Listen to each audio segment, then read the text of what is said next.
content presented in this podcast is based on real events and may contain graphic descriptions of violence, sensitive topics, and explicit language that may be triggering, offensive, or sensitive subjects to some viewers and listeners.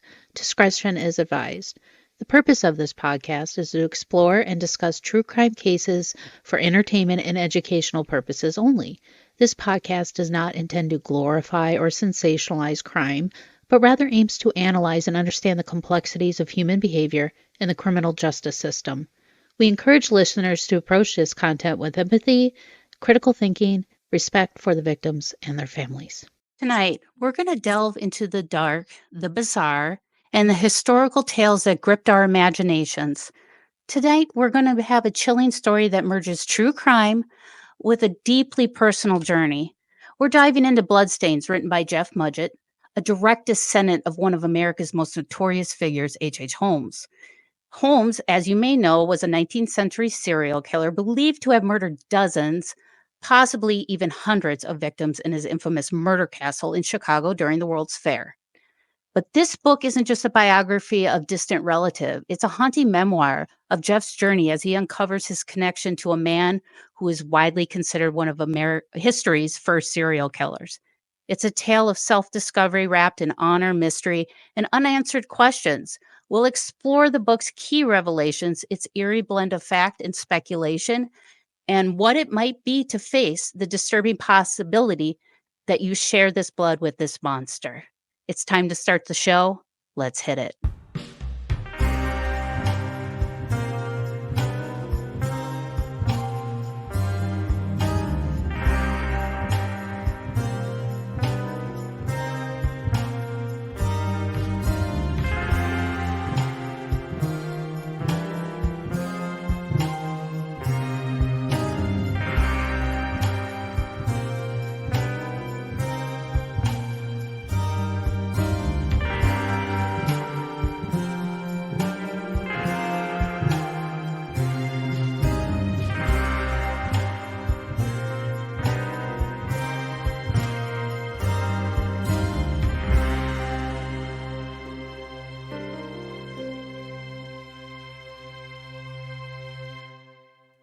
Hi, I'm Winnie Schrader, and welcome to another episode of Mysteries, Mayhem, and Merlot.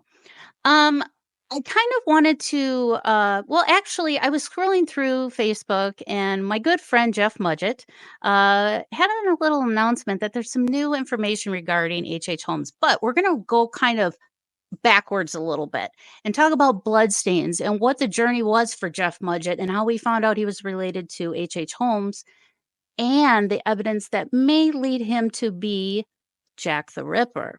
Welcome to the show, Jeff. Annie, thank you for having me on. And what a tremendous opening that was. You're one of the few hosts I've ever experienced that actually realized what I was trying to write with Bloodstains. That was it. That was exact. It was perfect. Oh, thank you. Yeah, I wrote it up because, I followed your journey. I got to know you right when the book came out, basically through Dave and his Paranormal 60 podcast, although that was back when he was in Darkness Radio days. But I found it very intriguing, and I do like the cases where, I've actually gone through Ancestry.com and found out my real biological grandfather was this bigamist man who just went around the country impregnating women and leaving them. So that was kind of my peak at finding a relative that was kind of like, ugh, nobody wants to talk about him or admit you're related to him. But you found out you were direct descendant of H.H. Holmes. What was that like, finding that out? That, and I tried to cover that. It was a simple dinner party of the family. Mm-hmm. And as I tried to pinpoint, my grandmother was very much into where Mudgetts had been previously in history. And she had for a long time believed that we were related to the Civil War General Robert E. Lee. Oh, okay. And that we were, descendant from him. Well, she'd had my cousin, Dennis, who was her favorite, and they had gone off on researching that issue. And I'd kind of, the rest of the family just kind of gone on with life. I hadn't really got into it much, and I'll tell you why in a second. But during this dinner party, it came out that they had discovered that it wasn't Robert E. Lee. It was someone else. It was someone else very, very horrible.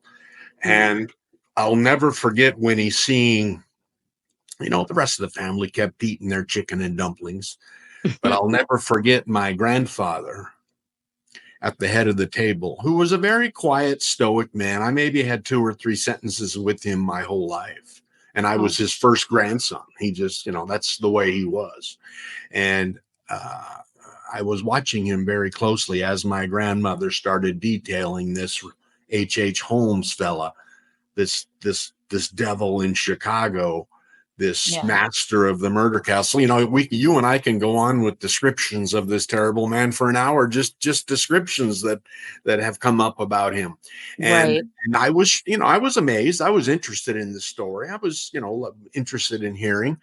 And, but my grandfather went just statuesque, just totally silent. And I'll never forget seeing his hands locked into the table. And then as she was describing the murders this man had supposedly committed, and we didn't know how many there were, just that it was enough to call him a serial killer multiple times over. My grandfather slams his hands down on the table, throws his chair back against the wall, stands up and looks round the table, but stops directly at me and says, "That name will never be mentioned in my house ever again," and storms out of the room. Wow. So we were all kind of in silence, just watching this whole thing. And then my next cousin next to me says, "Hey, Grandma, how about some peach cobbler and ice cream?" Just to move it on. So as you might guess or expect, I was practicing some law in California. I started doing a little of my own research about this horrible man. Okay. And all of a sudden, we're talking now about my great grandfather, my grandfather's grandfather. And when I mention it like that, people kind of get a little closer to the truth. That great grandfather sounds like way out there. Yeah. Grandfather's grandfather. All of a sudden, now we're talking about a man who probably knew him somehow. Oh God. And so I started looking at my grandfather differently, and then as you know, anyone that puts research into H. Holmes, like Eric Larson did before he wrote The Devil in the White City, a tremendous book, the one that Scorsese and DiCaprio bought the rights to. They just haven't put the movie out yet. Yeah. But anyone researching the story, it just never stops, and the story keeps growing and growing on you, and all of a sudden it's this really evil, eerie thing, and quite possibly the most evil man in American history. Yeah, and if people don't know what the whole Devil in the White City is about, is during the World Fair, H. Holmes had his murder castle. So if you want to explain kind of, in a nutshell, what was going on at the murder castle, you can go ahead and explain that for listeners. Yeah, I mean, Holmes, his motives, I think pretty much everyone has finally agreed, Winnie, his motives were money. Oh, yeah. He was psychopath. He was psychopathic. However, that word is defined now. It changes every couple of years from what I can see. But, he was never remorseful. He was totally evil. He didn't feel sorry for anything he ever did. As a matter of fact, he kind of enjoyed it all. You can see that in his trial transcripts when he stands up and fires his 2 lawyers and takes care of defending himself to the jury and the judge. And but the World's Fair, that was Chicago's attempt to just become America's grandest city, take over from New York. And it was the 1880s, 1890s, in a time when America was experiencing a terrible depression. And Holmes, the chess player that he was, started realizing that there were going to be hundreds of thousands, if not millions, of tourists come to visit Einstein and Ferris with the first Ferris wheel, and just Edison and all these amazing men and women with their inventions and showing the world what we thought, we were all living in. And it was an amazing thing that Chicago put on.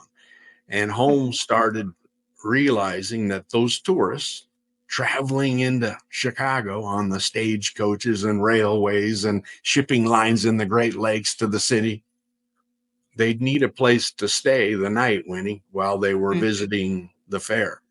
Yep. And he built a hotel right down the railway from the fair, 2 or 3 miles, that tourists could get a ticket to, ride down the hotel, spend the night, and then go back the next morning to enjoy another day at the fair. Well, yeah, a lot of them never made it back that next day. Yeah. When you look things up about the murder castle, I don't know how he had time to do it, but that was the most convoluted, booby-trapped, like weird Bond Indiana Jones trap doors, and it was crazy how he set that place up. If you want to give a description of like how he set up some of these rooms and things like that, I mean, it was nuts how he did it. I don't know how he did it so quickly. Yeah, and one day we'll have to do this again, but one of my closest fans actually built a model of the murder castle with 3 levels that detach and shows his hotel level, his pharmacy level. He actually had a pharmacy right there at the hotel. The man's selling medicine. His office was on the 3rd floor, and then the terrible basement was down below. And Heather built this model. It's an incredible thing. It belongs in the Smithsonian one day. You and Dave ought to help us do this. But it's incredible. And it shows the layout and of the hotel and how Holmes designed these chutes that would send an unconscious victim down a chute where his assistant would catch them in the basement and set them up in the lab on the table before Holmes came down to do his dastardly things.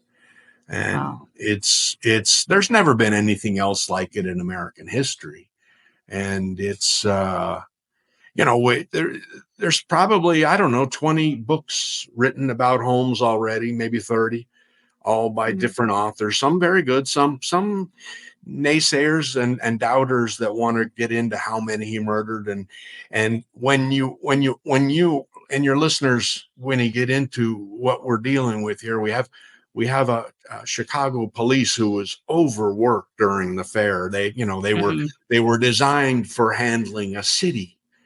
Yeah. And all of a sudden they had millions of people there. Yeah. And they simply, and you know what, when you go back in time in history and review the documentaries about the whole thing, you'll see that the chief of police actually admits that they had hundreds go missing that they never accounted for. Hundreds, and many, many, many, Winnie, that were last seen with Holmes at the castle. Wow. And there's no proof of those murders. They never found bone. They never found evidence. Holmes was a man who went to the University of Michigan, graduated as a doctor from medical school.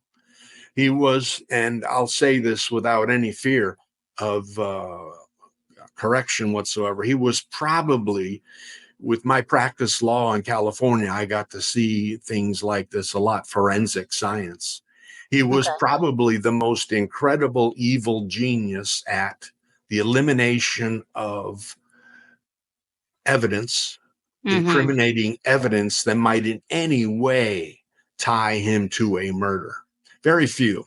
The few that he got caught with were later when the chief of police, I'll throw this in quickly for you. The chief of police made a statement once that I still find one of the most amazing. He admitted that had it not been for the life insurance companies in New York, Holmes made a living defrauding life insurance company. He would substitute a corpse, falsify an identity, and then reap the life insurance funds In an 1890 time, Winnie, 10, 20, $30,000 was a fortune. And Holmes Oh, was right. making livings doing this. And Jeez. finally, those insurance companies just had enough. They'd had it all. And the Chicago police weren't helping them stop this man. So they hired the Pinkerton detectives, the most famous detectives there are. And Mm-hmm. these guys put their heads together and their feet down, and they went off and caught Holmes finally from three of the murders that he committed of little children, sadly. Yeah. And that's how he was caught. And the Chicago police actually admitted that. Wow. And he said, and he finally admitted right to the Chicago Tribune on the paper one day, front headline news. There's probably no telling how many innocent victims this evil man did away with. Right. And it's hard to account for them too, because back then you didn't have the forensics like we do now, like DNA. I mean, they would find hair. I guess they would just look at it and say, is it the same color? No, okay.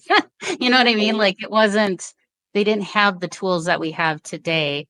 And that's unfortunate because imagine like all these famous cases like H. Holmes or Jack the Ripper, if we had that kind of science back then, would we be talking about it today still? No, Maybe. no, Yeah, no. because it When would they be when they solved. went down into the basement, Winnie, they found a furnace that was hot enough to melt to melt glass. And anyone that knows forensics realized that's as hot as they use in a crematorium. And Wow. he also had baths of chemicals. He was a master with the use of chemical and actually dissolving human bone and tissue. So, Oh, when people say, well, you can't prove how many he murdered in that basement. No, I can't. I can't. yeah. I gave up on that a long time ago. All I know was he was a multiple serial killer of many innocent people, with the Chicago police admitting they'll never know how many it was in that murder castle. Yeah, that's crazy to think that that many people went in there and never came out. God, that's just, oh, okay. So Right here in America. In I America. know it's Sounds not. like Frankenstein, doesn't it? Yeah, I mean, like, yeah, this literally sounds like kind of like a murder mystery movie playing on. Yeah, it's like Um, Dracula or something, Frankenstein. It's like we had a monster in our midst. And when you start realizing just what he was, he's an intelligent man, very oh yeah. a genius as far as I can see. When I say that, people get mad at me. They're like, I'm admiring him. No, that's pretty much what he was. And and that psychopathic thing with those traits that they define that with, the lack of remorse, Hmm. sorrow, and complete, not never willing to go back and say, oh, I wish I hadn't done that to that poor little girl that I murdered. Never anything like that ever.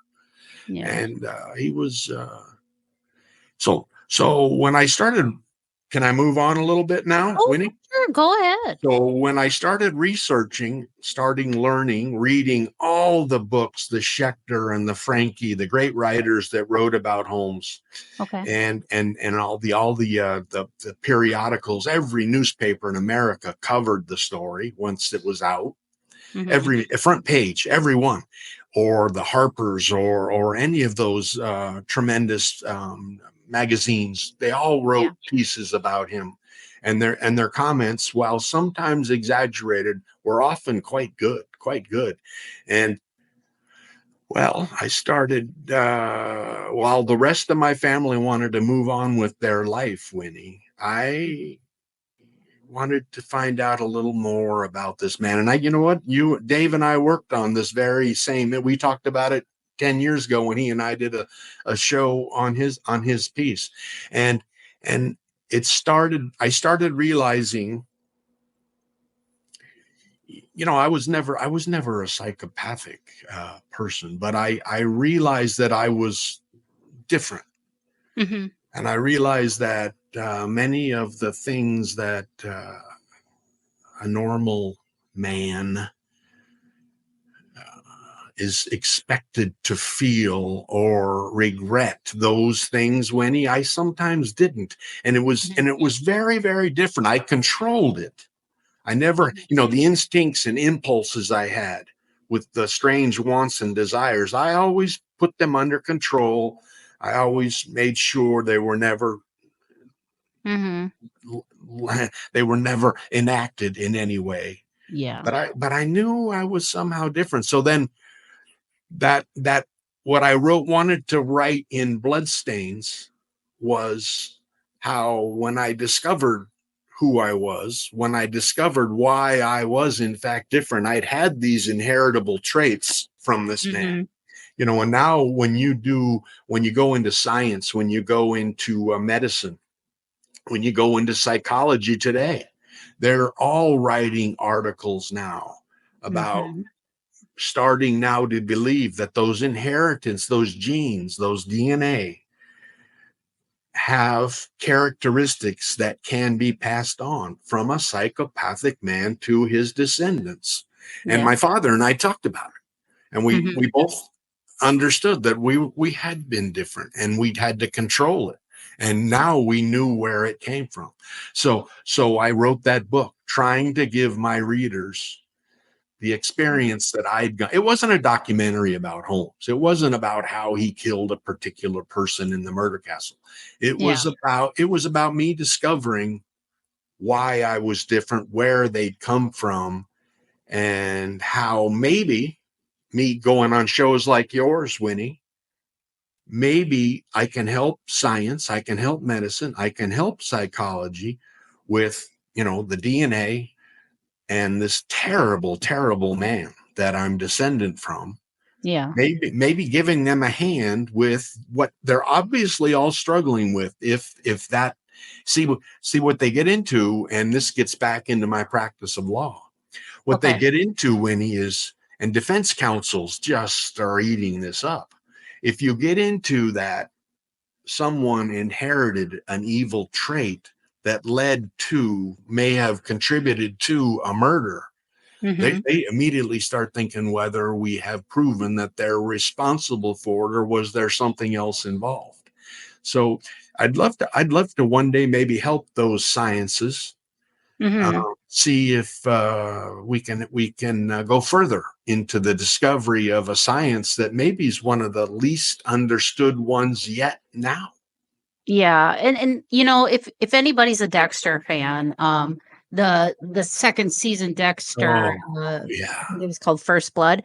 It goes right down that line where his son is starting to have the same urges as Dexter did, and they were both born in kind of a traumatic, not born, but at young ages, they were both put in traumatic situations, very similar traumatic situations, losing their mothers at like a really like babies, and how that inherited. So that's those two shows really showcase that exact thing. Can that be passed down by generation?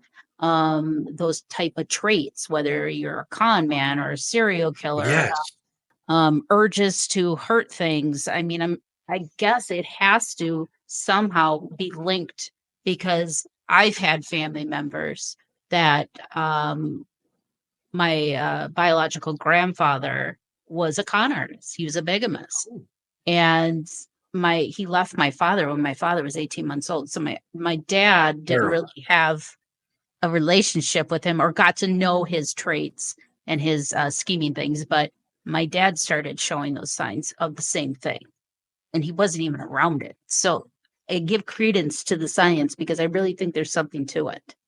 I'm glad you brought up Dexter. That's my favorite. The first 2 seasons, that's my favorite television show ever. Maybe Star Trek.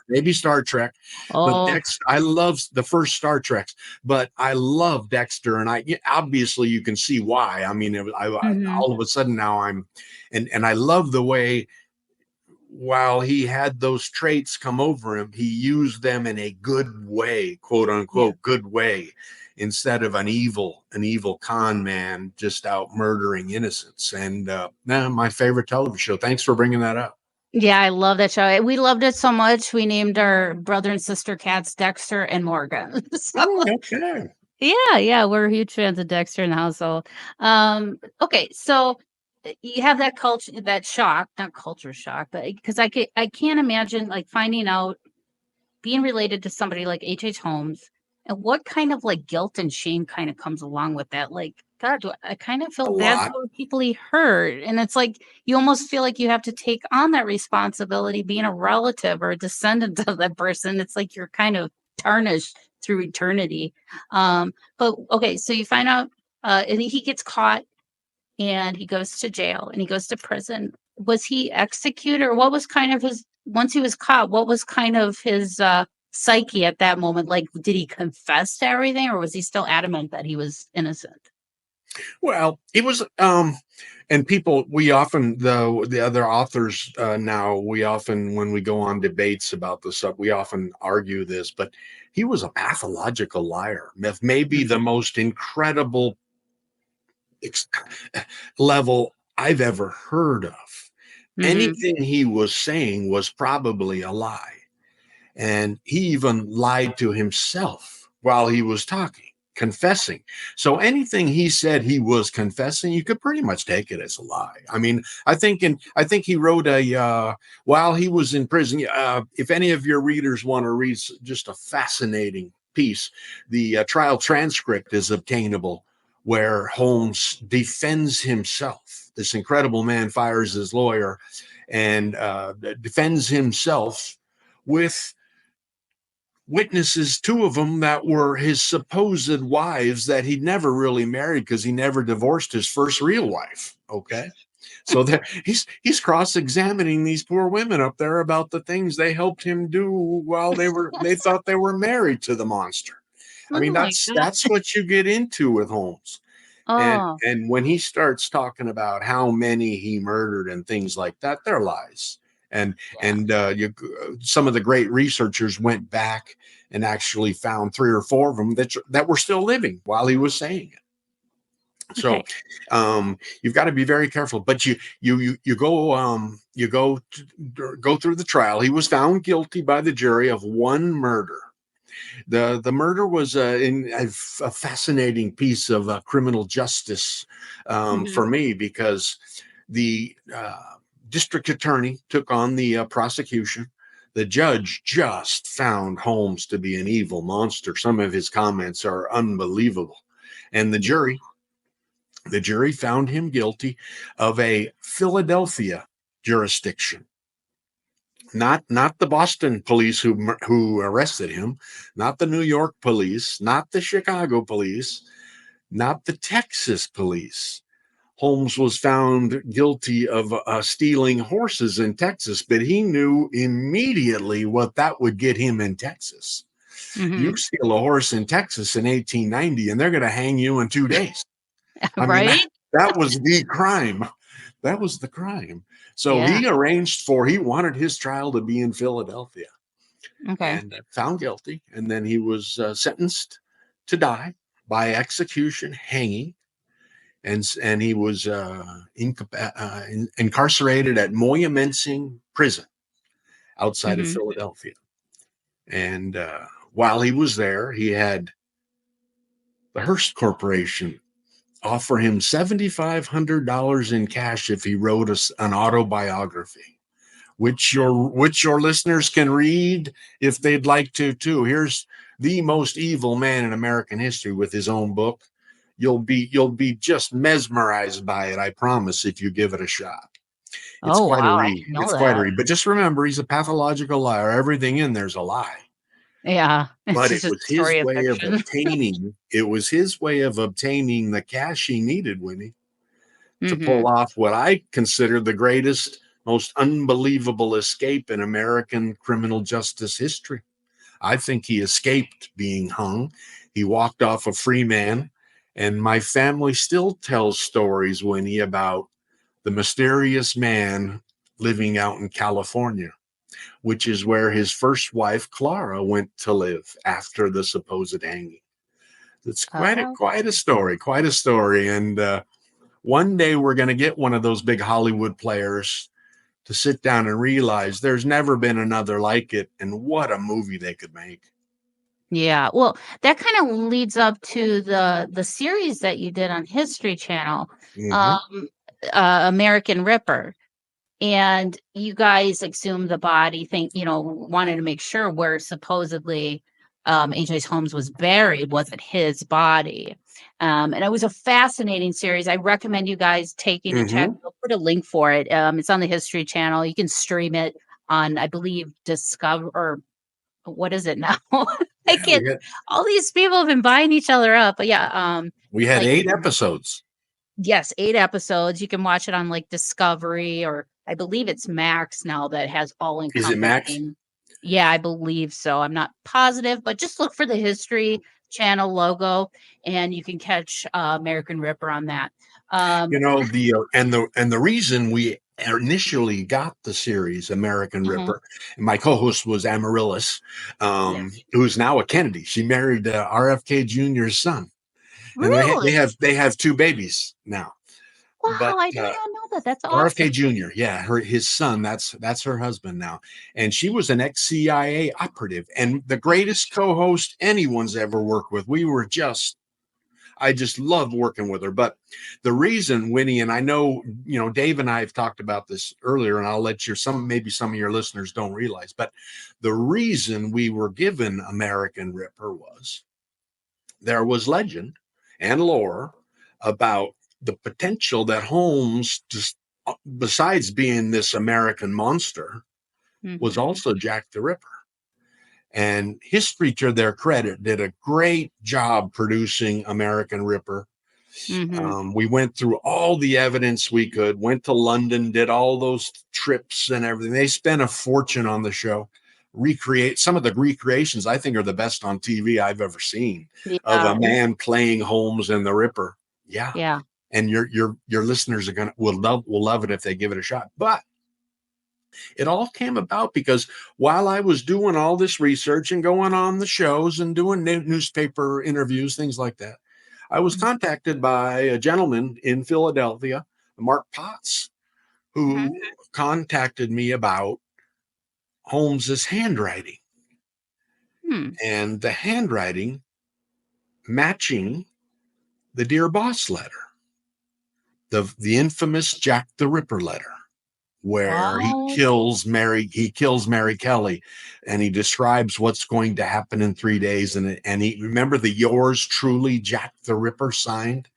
That's the most infamous Jack the Ripper letter there was. So, and I blew it off at first. I mean, he's not Jack the Ripper. He's H.H. Holmes. He's my great-great-grandfather, And so, but they brought me these opinions of these handwriting experts who stayed. Well, it's obviously the same handwriting. Well, he was having trouble getting people like History to buy the possibility. So what we did, having my experience in forensic law, I contacted the people working at the Cedar Fox Company, who are computer programmers. And what they'd done was create the program which compares handwriting. Oh, okay. For the Scotland Yard, for the FBI, for all the law enforcement agencies in America. They were the ones. And when I contacted them, I kind of thought they were going to, go away. No, they jumped in. They wanted it. And they took the correspondence I had of Holmes writing letters to Clara and his lawyer, things like that. And they took the Dear Boss letter. It's easy to get. You can get it. You can Google it up tonight if you want to read it. And they compared it. Well, it came back 98%. Oh, that's high. high. That's what we all did too. The expression you just put on your face, that's what we all 98, 97%, these incredible numbers. And they told me, Jeff, if you arrange the funding for us to reprogram to cover the font in the 19th century, that was very normal then. We're even sure we can get higher than 98%. And I said, well, what's higher than 98%? They said 100. Oh, wow. And then, so when they gave me their comparison numbers, unfortunately, they were very reluctant, Winnie, and I still haven't got them to explain to me why. Their conclusion was it was similar in style. Okay. It didn't say match. It didn't say absolutely any of those words that had they said it was a match, the world Mhm. would have been a different place as far as Jack the Ripper was concerned. It would have come very close to proving Holmes Jack the Ripper. Yeah. Now, I took it to the history people, and they were fascinated. And they hired a production company, McGilla Production, an incredibly talented New York film crew Mhm. who took it on. And that was what American Ripper was about, the possibility that he was indeed, with this evidence, very strong evidence, that the handwriting, and when you look at it, Winnie, or Mhm. your listeners, you'll see it's the same hand. Yeah. It's very more than similar. It's exact. And it's these very intricate capital letters with the swirls and everything on it that you can enter. It's either the same hand, it's either Holmes was Jack the Ripper, or it was Holmes practicing copying it perfectly. Mhm. It could have also been that. That's the way the con he was. Well, That's in the con that he is, come to think of it, could he have written the Dear Boss letters, but copying to a crime that he didn't commit? You know what I mean? Because a lot of serial killers, you have Otis Toole, you have a lot of ones like that. They'll commit that they're guilty of a crime that they never did. I don't know why they do that. It's beyond me, but they want to take credit for it. So I'm wondering if that Mhm. could have been a possibility with the Dear Boss letters. Could H.H. Holmes actually write it, but was he being a copycat or trying to, scam people, saying like, pretending he was Jack the Ripper? Great question. That's Mhm. exactly where the investigation went. But Okay. when you read Dear Boss, you'll see there's a 3-day spread when the Mhm. letter is written, when the police receive the letter, when they turn it over to the London Times, and when that murder is committed. That the man who wrote that letter and that murder was committed, and he describes how the murder is going to be. He actually describes he's going to remove an ear, and he did. Okay. When you look at the 3 days, there's no way Holmes could have been on a ship. He Hmm. had to be over in London if he wrote that letter Okay. and committed that crime. So so history was fascinated. The McGilla Corp was fascinated, and we went off on that American Ripper, which I completely agree with you. It's a fun show series to watch, and Hmm. history gave it a really good shot at, Jack the Ripper is known by billions around the world. The story. Hmm. Yeah, and one thing that I noticed during the show too, it was just kind of opening up all these little doors to like I remember in the series you were trying to find out if there was some type of registration of him on a ship going Hmm. over to London at that time. And you got to remember at that time too, this was like the great migration of people. I mean, you had people coming into Ellis Island. It was everybody was trying to come to America and make a life for themselves. So there was a lot of ships going back and forth carrying thousands of people. So it's like, how good were the records back then on tracking thousands and millions of people coming to America on a daily basis? Was he found in any of the registries on or the manifests, I guess, is that what they call them on Yeah, ships, yeah. manifests? Was he on any of them Mm. or under We a alias that you know of? Nothing we could prove, and you got to remember this con man of all time Uh-huh. used 40 different aliases during his fraud period. Oh Okay, god. 40. And we found some of the names on the ships, but Okay. there's no passport, there's no photograph, and when you start getting into Jack the Ripper stuff, what we found, Winnie, was people are very doubtful of anything you bring up. Now, they Mhm. had a hard time doubting the handwriting, but they figured, well, it was just similar in style, like the scientist had said. They didn't say match, Mhm. and we couldn't put any other evidence down assisting us in the proof. But I still think that handwriting, what's a great thing for me to bring up to you on your show? Mhm. I did that first part, the handwriting, with Dave on his show. I That was know, I that was remember, 12 and I'll years ago. definitely have yeah, I can maybe even try and find a link to that Mm. episode that you That did was with Dave. 12 years ago. Oh gosh, You has it know been that that it's long? you know that no one has ever disproven that it's Holmes's handwriting? Yeah, No like scientist, no scientist. The FBI wrote their own report about Jack the Ripper. Okay. uh-huh. They never came back and said, wait, that can't be his handwriting. Scotland Yard never did. Yeah, nobody said it wasn't, but they No. can't really I mean, obviously without really hard data, like some type of testing that they could do on paper to see if it was the Well, same paper used. when you realize that these Cedar Fox scientists that compare handwriting for crime cases, Mhm. that 97, 98% number is enough for them to say a man's guilty at trial. Mhm. It's not Yeah, like it's no. a joke. Yeah, I mean it's a very plausible way of determining somebody's evidence in a case. Mm-hmm. The problem is that when you do look back at that era, everybody wrote with very fancy, curvy, Yeah. uh, cursive writing. And to me, looking at some of different other types of text during that time too, a lot of it does look similar to me. But I remember I did look at the samples that you had and compared, and you're right, they're very, very similar. Even superimposing them on top of one another when you have like the same letter, like if it's Mm. an R or Q or something. And when you superimpose those on top of each other, it's kind of hard to say that they're not a match. But yeah, I get why they were saying like it's hard to really determine based off of Mm. the style of writing back then because it was very fancy. That Well, kids today would if kids today had to write like that, they wouldn't know what to do.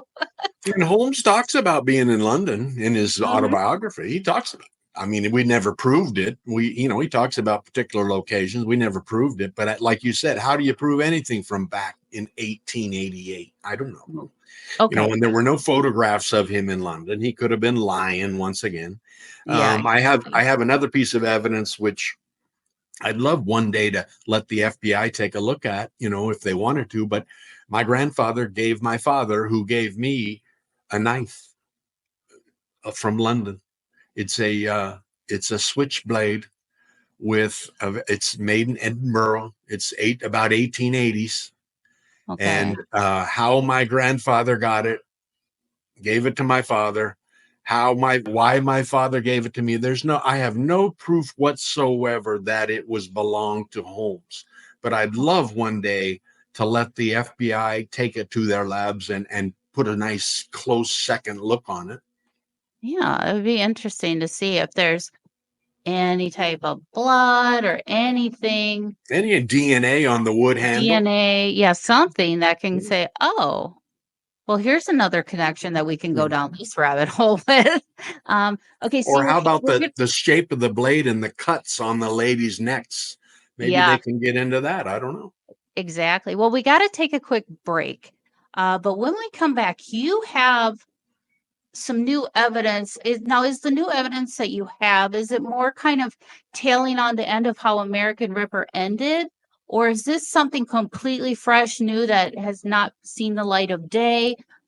So we're gonna take a quick break. We'll be back with Jeff Mudgett. He is the author of Bloodstains. He's a direct descendant of H.H. Holmes, who obviously was the devil in the White City. But was he Jack the Ripper? We'll find out. We'll take a quick break. Did you know that radio just got a little extraterrestrial? That's right, Dave Schrader is back on radio with the Paranormal 360 every Sunday evening, 7 to 9 p.m. Central on WCCO AM 830 and Odyssey Station. Just download the Odyssey app and look for the WCCO logo, follow the station, and listen live. That's the Paranormal 360 on WCCO AM 830 and Odyssey Station.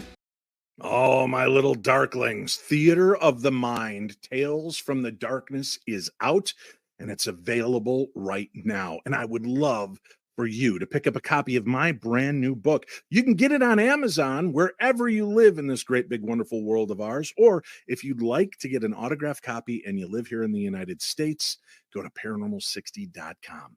We have the standard copy, non-autographed, just $20. Signed copy, only $30. And not only do we have this book, but we have my other book, The Other Side. And right now I'm running a special. If you pick up both books, you can get both books for $40, both signed. Both will be shipped in one package for one price. So go check out all the information at paranormal60.com. The Other Side, a teen's guide to ghost hunting and the paranormal, which is a guide on ghost hunting and the paranormal. Or you can get Theater of the Mind, Tales from the Darkness, real life encounters with the supernatural. And not only are they some of my all-time favorite stories from you, but there's a few of my favorite stories that have happened to me in the book as well. So go check it out, paranormal60.com, to order your copies, or you can buy copies wherever you are in the world that are unsigned at amazon.com. And I'll ask you this. Many of you have supported me in buying this book already. If you could just take 30 seconds to rate and review this book on Goodreads or on amazon.com, I would greatly appreciate it, because the more we get of good ratings and reviews, the more they expose this book to a wider, bigger audience. So I would appreciate that as a personal favor to me, your pal, Dave Schrader. Hey, and we're back. It's Mysteries, Mayhem, and Merlot. I have my special guest, Jeff Mudgett, who is the author of Bloodstains and a direct descendant of H.H. Holmes and possibly Jack the Ripper. And he's got some new evidence that he came across. So why don't you tell us what you found and how that can maybe push this case even further down the road for you? Yeah, well, as you mentioned, when we concluded American Ripper, history was amazing. And I had told them about, the legend and lore the family had about this mysterious man out in California and San Francisco, and how, Clara had moved out there, and just strange things. And then pictures of my grandfather and his brother at some strange grave with a fancy headstone with HHH on it outside of Los Angeles, outside of Hollywood. And, in the 1960s, like that. And so, and it was all stuff that, no one believed, but I thought, there were legends about the Holmes curse that these authors had written about after the hanging, how anyone who had been associated with his arrest, his trial, his incarceration, his execution, had suffered terrible misfortune. And they called it the Holmes curse, supposedly some supernatural deal. Well, I was a little bit different than that on what it might be, knowing this man. So, and I told history, I said, listen, there's a number of mysteries involved. Plus, I'd love to, if this is him in the grave, I'd love to get an accurate DNA sample so that my father and I could run our DNA. If it was him and his DNA, then we could maybe help what we talked about earlier about science and medicine, about how maybe those psychopathic traits are inheritable, are passed on. And maybe we can start looking at that differently. That could be, here we have the most evil man that ever lived, and what his DNA was. And then had they been passed on to my father and I, who, like I told you, realized we were honest, law-abiding people, but different. So, and to history's credit, they thought, they thought it was a great part to end the show. They budgeted it because it was expensive. We had to go to a court. We had to go get a court order for the exhumation. All my family had to agree. One of them could have said no, and we couldn't do it. And they all agreed. So my family was awesome about it. That's and I had to go to each one and get them to sign a paper for the judge. And history flying me all over the country to get each signature. And then we hired, the court appointed 2 University of Pennsylvania archaeologists, anthropologists, Dr. Cox and Dr. Munge, great ladies, and who had worked in Indian artifacts, dinosaurs, things like that. Never any true crime, never anything like this. And so we started digging out at Holy Cross Cemetery outside of Philadelphia. Mm-hmm. And that last episode of American Ripper, your listeners will love watching. It's about the dig. And Yeah. it's, real evidence. And we were and these two scientists, and we were going to get into all the stories, Winnie, about how he had been buried in concrete, how there had been two graves, how there had been a fake coffin in the one. All Mm-hmm. these stories that the newspapers had written back in 1896. And every newspaper in America covered that burial because it was so strange. Never another one like it. And as we were digging, we found the two graves. We found the false coffin full of this clay-like material, empty, no body. We moved it over and then dug deeper, and we came up on the concrete block. Okay. Okay. And we were all excited. History we had cameras all over. We had everything going. We started uncovering things, and then we found the body. And it was we found a body dressed just like the Holmes you have next to you and on your shot next to you in your studio there. The derby hat, the tie, the black coat, everything. Supposedly the way he'd been buried. And after the execution. Well, the scientists got the body out of the concrete, which wasn't easy. We had to use jackhammers and picks and everything. And Amaryllis is down helping them dig, the CIA operative. She was awesome. I didn't like to go down there because there was this terrible odor that arose from the grave. You could get sick smelling it. It was terrible. It stayed with me for 2 weeks after on my body, on my skin. It was terrible. The people in the airplane when I was flying home, they didn't want to sit next to me.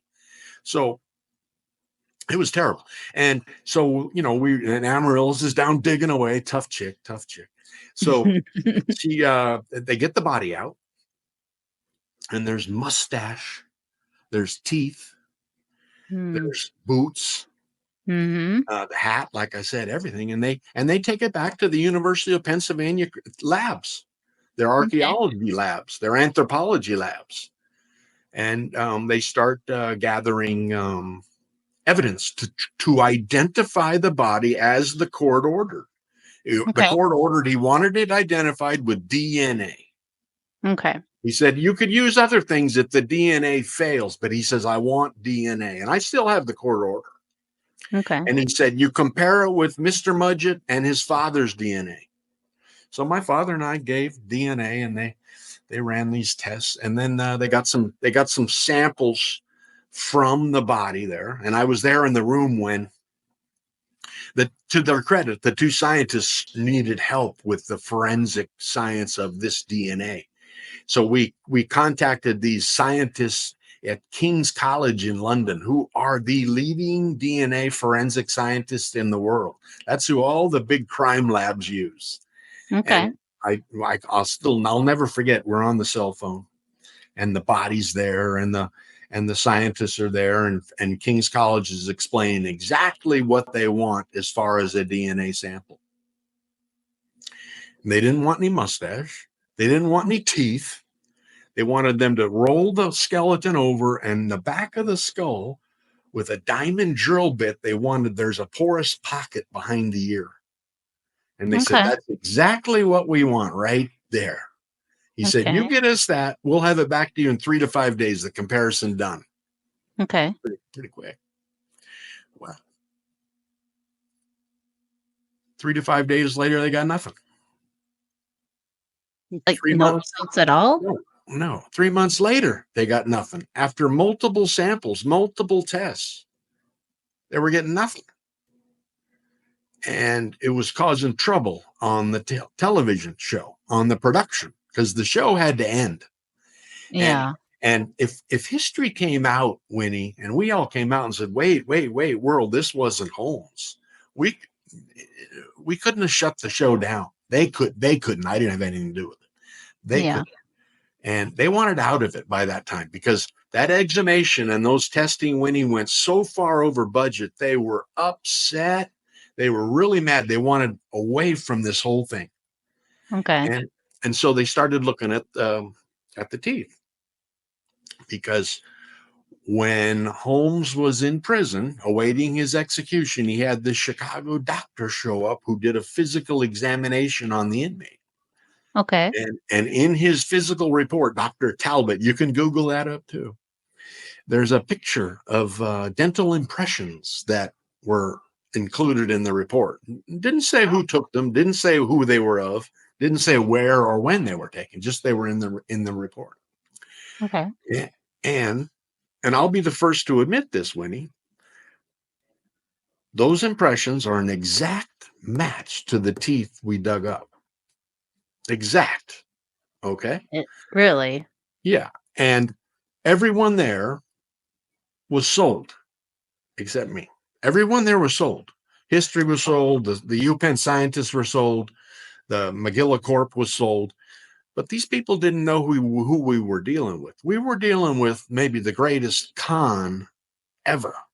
This fraud, who would have called over a Chicago doctor dentist, who would have arranged these dental impressions, who would have included them in a physical report that matched the teeth.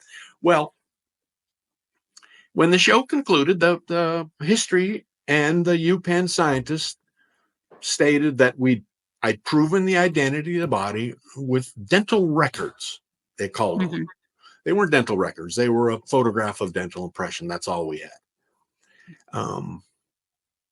But I was contacted by a dental technician, and this is the new material I'm telling you about. Okay. One of my fans on the Bloodstains Facebook page, who does impressions for a living. She does people's dental impressions for a living. And she told me, Jeff, you have a problem there. What they're considering is impossible. I said, what do you mean impossible? It's an exact match for the teeth. I said, I've got problems with what's going on, but you can't argue with the teeth being an exact match. Yeah. And she said, yeah, you can. Those are of a dead man. Would have been impossible to have been taken of the living inmate awaiting execution. I said, why? And she said, well, as you see, for me to take an impression of a living human being, you've got to arrange for the tongue on the bottom palate. These were just a flat palate with the tongue cut away. They had been done of a body. Oh, wow. Now, all of a sudden, bells are ringing in my head. Wait. We've got the man here who specialized in the substitution of cadavers, in the falsification of identities. Okay. Yeah. So that's why, and I put it up challenges on my Bloodstains Facebook page. Any dentist doctor out there who wants to look at these pictures and tell me where I'm wrong, that these are possible of a living man, I'll be the first to publish it right here for the world to see. Right. And I'll say I'm wrong. I haven't seen anything yet, Winnie. Nothing. And following your career with us, it's not that I don't feel like you're trying to just say, I'm related to H.H. Holmes and he was Jack the Ripper. La, la, la. I want all this accreditations or whatever for it. But you've always seemed like you've been on a journey with this. And it's almost like I always feel, and this is the sense I get from you, trying to solve H.H. Holmes and Jack the Ripper. It's almost like you're clearing your family's name. You want it solved. You want him to be labeled as this monster that he was, whether it was just as the devil in the White City, or if it was Jack the Ripper, or both.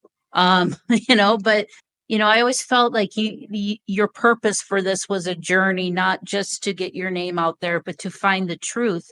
And will we ever know who Jack the Ripper really was? I don't think so. But honestly, that's the kind of the allure and the mystery of Jack the Ripper. Who was he? Was he just one person? Now you have H.H. Holmes, who had an accomplice in the murder castle. Could he have brought that accomplice over and he wrote the letters? He may pick the victims and killed the victims, but did he have his little, I don't know. I'm picturing him looking like Igor from his little assistant looking like Igor and Frankenstein. But could he have had him dispose of the stuff, the bodies, and mutilate the bodies? I don't know. I don't think we'll ever know. But the allure is there, and it's kind of neat to see all these different theories. And yours is one that I've kind of globbed onto, like, yes, it's kind of making sense for me. And another author that I always talk about is Neil Story, which I will have him on because he believes it was this guy named Tumblety that was Jack the Ripper. So, maybe we'll have like a Ripper off one night and just have everybody come on. And you brought up the new evidence. Well, let me give you that before we Yes. end our show, if you want to call it quits. But here, at the end of American Ripper, Mm-hmm. history puts a Dr. Cox up on one of the final scenes, and Okay. she's in the lab at the UPenn, and the skeleton is there on the table, and she's describing what she found to Amaryllis and I on the scene. And I ask her, and you can watch the scene.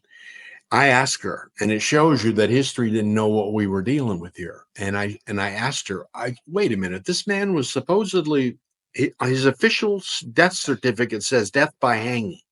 Uh-huh. Did you find anything here, the neck vertebra, the skull, anything that showed any hanging evidence? And she said, no, we looked carefully for that. There was no evidence of trauma to this skeleton. And it says it right there on the conclusion of American Ripper. And I said, wait, they cut this out, but I brought it up to her and Amaryllis. I said, wait, this body, there was no autopsy after the hanging, but the two prison physicians, and I have the exact names, when it happened, all that, they note on their official report, they worked for the state and the prison, that there was a separation at the axis and atlas vertebra. Separation is the medical term for break. That's what they call a break. They call separation. And they said exactly right at these two vertebrae. I said, did you find anything there? And she said, there was no evidence of trauma to this neck. And I said, wait a minute. That's the new evidence I was talking about, Winnie. And I'm saying, so all of a sudden now we have DNA that doesn't match. And the two scientists admit it doesn't match on the interview they gave Rolling Stone magazine after the show was over. They said, we spent all summer long. We had unlimited funds. We had assistance from overseas. We finally gave up on DNA. They wouldn't say it wasn't a match. They said they gave up on it. I wish they would have said it wasn't a match, but they didn't. So now, and then we have the teeth, which now we have dental technicians saying the impressions are of a dead man, not the living inmate, as was reported. Then we have no trauma to the neck from the hanging, which the two prison physicians write in their official report in 1896. And all of a sudden now, Winnie, we've got evidence now that I could win in a court of law in a criminal case. I could take it and I could win beyond a reasonable doubt. Yeah, and those bodies now this has to do with, does history want to clear their name? Do they want to fix this or not? Does UPenn want to change their name, their reputation with this? Or can we get another show like, yours or Dave's or a network to want to take a second look at it? And all of a sudden, if this isn't his body, and I'll be the first to admit to your listeners, I don't know how he would have pulled the escape off. I don't know. Yeah, I don't know either. I don't know. It would have been complex. Let's just leave it there. It would have been immensely complex. Yeah. But it wasn't his body. Then all of a sudden, all those newspapers were wrong. First front page, every newspaper in America, every major, they were all wrong. All those books were wrong, ever written about him. And now all of a sudden, those stories my family told about the mysterious man, when he start needing a better look. Yeah. And now all of a sudden I have to start taking a closer look at all that stuff. And maybe I get someone to help me do it. Yeah, well, I will definitely put a call to my listeners. Is there a way for people to get in contact with you? If, let's say, hey, maybe they have a service that they can say, hey, I work for this company. We can do this for you on the side or something. Is there a way for people to get in touch with you? The Bloodstains Facebook page. I'm on there every day with something new. That I have the most tremendous followers about H.H. Holmes. I get new material. I'll give you something. One of them brought up the other day, Winnie. Okay. The chief of police who said we'll never know how many this man did away with. You know what he also was? What? Proven fact. You know what he was all besides being the Chicago chief of police? He was Holmes's private attorney. This is too weird a story. People's got to help me with this. Interesting. People have to help me with this. This is too strange a story. Oh gosh. Okay. Well, I'll definitely have a link in today's description to the Bloodstains Facebook page. And you guys can just reach out to Jeff.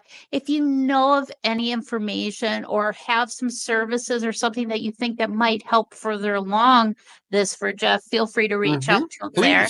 Please. And in today's description too, there will be a link to today's book, Bloodstains. And please, guys, if you buy the book, rate and review it. It really helps these authors get their books seen by more. And hopefully, if we're going to take this case a little further, we can get another couple books out of it.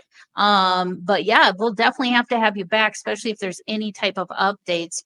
But I would like to thank you so much, Jeff. Again, people, check out American Ripper on History Channel. There is a link in today's description for Bloodstains, and I will also have a link for Jeff's Facebook page, Bloodstains, so that way you can get in contact with them.